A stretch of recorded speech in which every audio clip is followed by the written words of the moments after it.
आवळ्याचा season चालू झालेला आहे आणि म्हणूनच बनवला आहे मुरंबा किंवा मुरावळा, काही भागात बोलतात याला. आम्ही गुळाच्या पाकात बनवलेला आहे.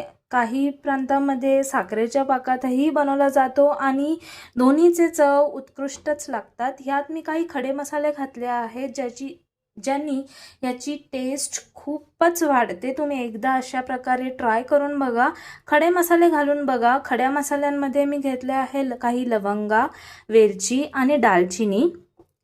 आवळा हा आपल्या आरोग्यासाठी खूप म्हणजे खूप उपयुक्त आहे. ह्यात खूप सारे विटॅमिन्स असतात, मिनरल्स असतात आणि हे आपल्या हाडं म्हणू नका, त्वचा म्हणू नका, केस म्हणू नका, त्याच्यासाठी खूप उपयोगी आहे. तर जेव्हा पण आवळा सीझनमध्ये येतो तेव्हा तो आहारात घ्यावाच. तर तुम्ही इथे बघू शकता, हा आवळामध्ये हा पाक एकदम मस्तपैकी मुरलेला आहे.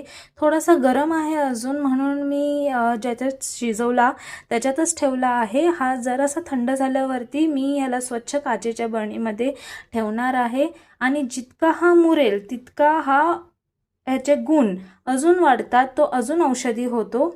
लोक 1, 2, 3 वर्षाचे सुद्धा मुरंबे खातात कारण का त्याचे गुण वाढतात. तर तुम्ही पण ह्या सीझनमध्ये आवळ्याचा मुरंबा किंवा मुरावळा करून बघा. धन्यवाद.